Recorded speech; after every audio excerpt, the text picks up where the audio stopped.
ભેસ્તાન વિસ્તારમાં ગાંજાના જથ્થા સાથે ઝડપાયો એક યુવક। ભેસ્તાન પોલીસે ઉનભિંડી બજાર પાસે 10,882 રૂપિયાના ગાંજા સાથે આશિફ સુપડુ શેખની કરી ધરપકડ।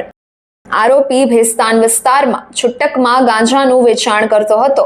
પોલીસે એનડીપીએસ એક્ટ ગુનો દાખલ કરી વધુ તપાસ હાથ ધરી।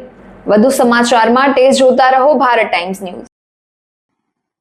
સુરત શહેરના માનનીય પોલીસ કમિશનર શ્રી અનુપમસિંહ ગેહલોત સાહેબની સૂચના અને માર્ગદર્શન મુજબ no drugs in Surat city અભિયાન અંતર્ગત સુરત શહેરની specialise branch, crime branch, SOG તદુપરાંત પોલીસ સ્ટેશનની વિવિધ ટીમો ડ્રગ્સના જે દૂષણ જે છે એના ઉપર અસરકારક નિયંત્રણ લાવવા માટે પરિણામલક્ષી અને અસરકારક કામગીરી કરી રહી છે।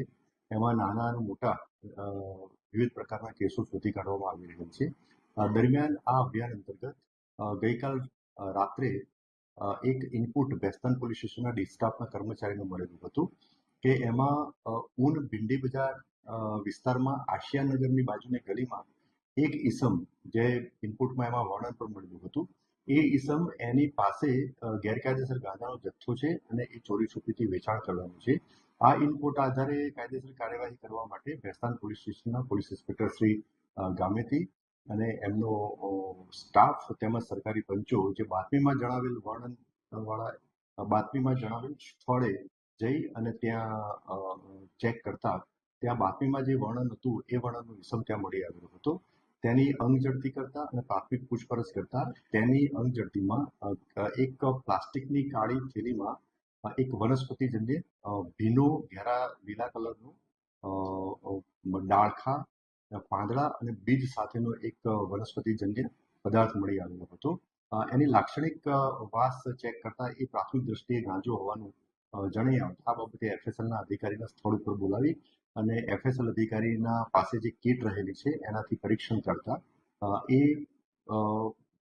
જે વનસ્પતિજન્ય પદાર્થ જે છે એ પ્રાથમિક દ્રષ્ટિએ ગાંજો હોવાનું પરીક્ષણમાં જણાઈ આવ્યું, જે આધારે આ આરોપી વિરુદ્ધમાં એક એનડીપીએસ એક્ટ હેઠળ કેસ દાખલ કરવામાં આવેલો છે।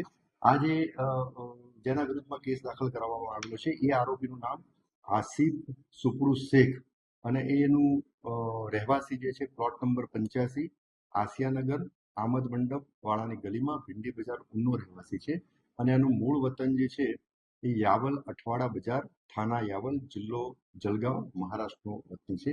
એ અહીંયાના પરિવાર સાથે રહે છે।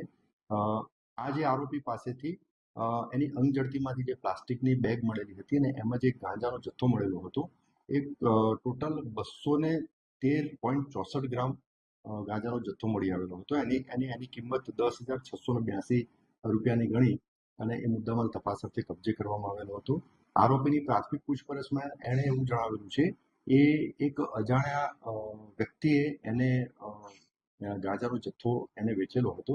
હાલમાં એનું નામ જણાવેલ નથી, પરંતુ આરોપીની પોલીસ કસ્ટડી રિમાન્ડ મેળવવા માટેની કાર્યવાહી ચાલુ છે।